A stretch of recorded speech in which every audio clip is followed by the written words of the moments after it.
dizer assim, façam um favor, para termos boa vizinhança, organizem-se ou vamos ter que construir um muro. Mais ou menos isso.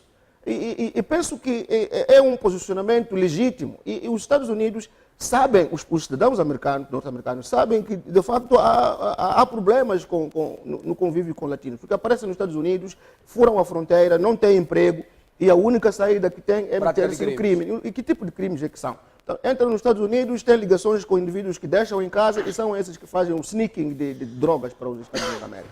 É verdade isso. E é verdade também que nós, os africanos, estamos a ter muitos problemas. Por exemplo, não conseguimos defender o Gaddafi. Deixamos o Gaddafi, a Líbia ser destruída.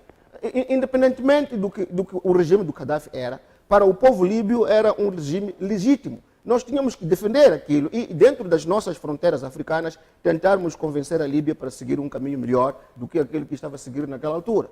Mas eles, como dizia o Bitone, introduziram lá uma guerra de procuração. Aquele movimento, a Líbia está neste momento, da situação em que está, ninguém está a governar aquilo. Aconteceu a mesma coisa na Somália, por exemplo, quando também era um republicano que estava era um democrata que estava no poder, quando as coisas era Bill Clinton que estava no poder na altura, quando as coisas aconteceram na Somália. Então, nós na África temos uma história que não é muito boa no relacionamento entre Estados Unidos e África quando o governo é dos democratas.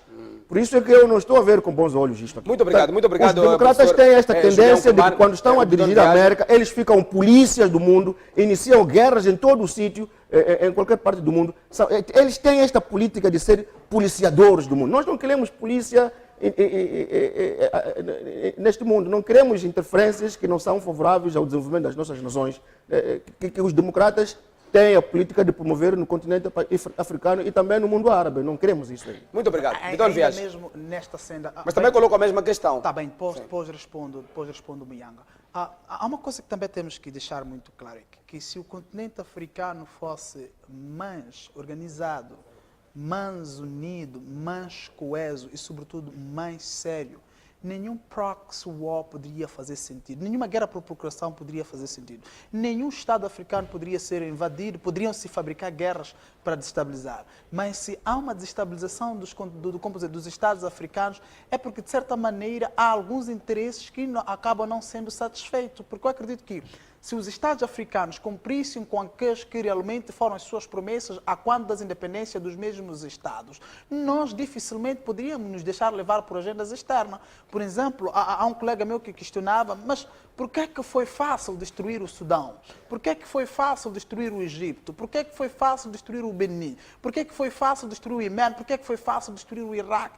Tudo bem, foi fácil porque a nível interno desses Estados, as relações entre o povo e o governo não eram relações positivas, não eram relações estáveis, eram relações hostis. Relações hostis por quê? Porque quando nós ascendemos as nossas independências, nos preocupamos mais em satisfazer os nossos interesses e abandonamos completamente os interesses do povo. E isto acabou criando aquilo que em relações internacionais chamamos de privação relativa, porque aquilo que deveria ser acabou não sendo. E esta privação relativa acabou nos levando à teoria da frustração. E nós sabemos que a fase que procede à frustração é a agressão. Então, quando estamos num nível de saturação psíquica, dificilmente não somos desestabilizados. Então, com isto quer dizer o que é Muyanga aqui? Se existir uma coesão, uma unidade a nível doméstico, nenhum proxy war poderá fazer sentido. Agora, o outro ponto, só queria mesmo...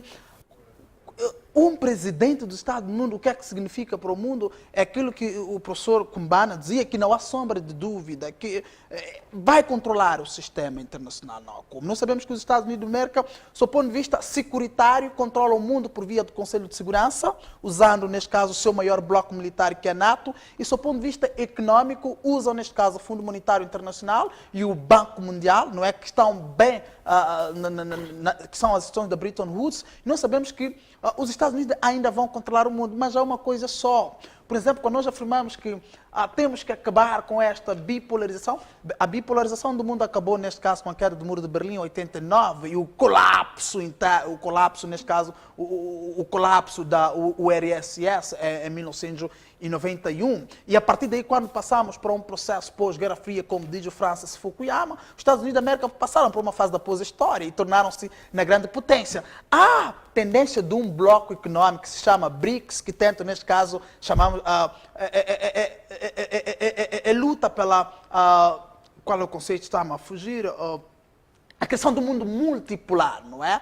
Multipolar no contexto, os Estados Unidos da América devem parar de controlar o mundo e deve existir este equilíbrio de força. Então, criou-se os BRICS, mas nós sabemos que também os próprios BRICS acabam, não é? As suas fraquezas, do ponto de vista econômico, acabam mostrando ao mundo que ainda não estão preparados para criar um balance of power, não é? Um equilíbrio do poder com os Estados Unidos da América. Vimos a própria China, não é? Com a apreciação, só apreciou-se o dólar, nós vimos que a economia chinesa está em recessão. Vimos, neste caso, na África do Sul, pequenas crises políticas e económicas. Vimos, a nível da Índia, a tendência de um pequeno equilíbrio, mas a própria Rússia também não está bem. Para dizer que é extremamente difícil tornar o mundo bipolar, é extremamente difícil tornar o mundo multipolar. Os Estados Unidos da América ainda farão de tudo para se tornar num Estado hegemônico. Aliás, até para os Estados Unidos da América já não se fala de hegemonia, fala-se de pós-hegemonia. Enquanto que ainda temos Estados que lutam pela hegemonia, os Estados Unidos da América já lutam pela pós-hegemonia. Como é que podemos olhar, qual é o exemplo que os Estados Unidos está a representar, pelo menos para a África? Nós temos observado que nos Estados Unidos as eleições elas são democráticas, conforme também acontece em muitos países africanos. Os democratas entram no poder, entram os republicanos, já aconteceu isso por algumas vezes, mas o que está a acontecer na África, por exemplo, é totalmente diferente. Os governos, os partidos políticos em muitos países da África entram como se fosse mesmo pela eternidade. O que é que está acontecendo? Qual é o papel dos Estados Unidos da América para com os países africanos, para que esse processo mude? Por que é que isso acontece nos Estados Unidos, mas ao nível da África, que depende dos Estados Unidos, isso não acontece? Muyanga, está mais que claro que os Estados Unidos da América são um patrimônio da democracia liberal. Eles são um exemplo de como é que os processos democráticos devem ser geridos. Então, é o povo que decide? É o povo que decide tudo. E se fores a ver é que, primeiro, isto foi resultado de um processo da alfabetização coletiva. Porque nenhuma democracia fará sentido num Estado analfabeto. O que acontece em África.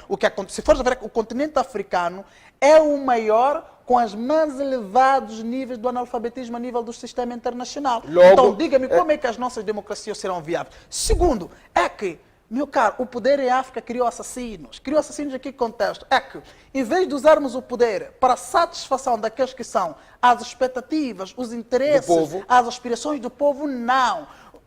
O que acontece em África é aquilo que Bertrand Badi, no seu livro sobre a política do ventre, escreve que não. Os nossos políticos não estão mais preocupados com o povo, mas sim com o seu estômago. Quando falo do estômago, estamos a falar dos seus interesses. E hoje aqui, eles colocam o estômago como agenda da sua governação, afastando radicalmente o povo do centro de governação. É por isso que, meu caro, quando eles encontram o poder, porque sabem que um regime change pode trazer implicações. Por que, por exemplo, em África há aquele medo de alternância do poder?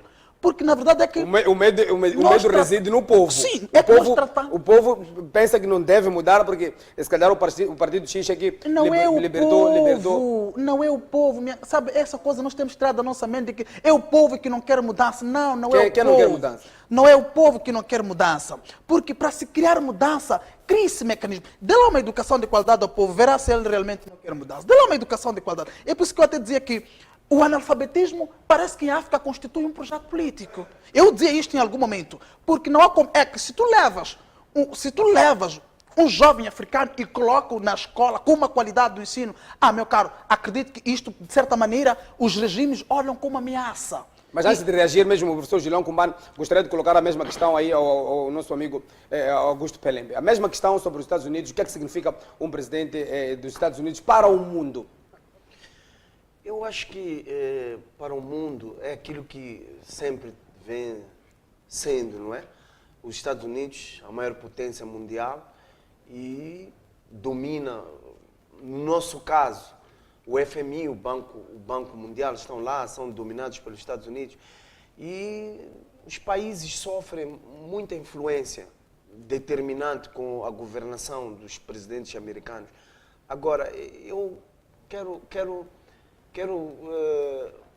fugir um pouco da colocação do professor e do Bitone quando alegam que os democratas, no caso, são os maiores promotores das guerras, não é? Talvez no continente africano, mas em termos gerais, eu considero os republicanos como os maiores vendedores de armas para o mundo. E muitas das vezes quem vende arma é que promove as guerras. Vimos que na governação dos Bush, pai como filho, tivemos as maiores guerras do Iraque, de outros países. Então eu olho os democratas como mais diplomáticos, porque na era do Obama, os americanos não se envolveram diretamente nas guerras. Talvez indo na colocação de Bitone, usaram mais a própria NATO e outras organizações para comandar as guerras, como o próprio Iraque. Em nome da política cavalo de Troia, na ajuda humanitária. Exatamente. Por exemplo, agora no Iraque, quem está a comandar não são os americanos. Os americanos estão por detrás da própria força iraquiana que está a assaltar aquela cidade de Mosul. Então, eu olho o presidente dos Estados Unidos como... Vou olhar mais os democratas, porque eu, como movimento democrático de Moçambique, o MDM, tem maior ligação com os democratas, e os democratas eu considero como um partido mais liberal, mais diplomático, que resolve os problemas via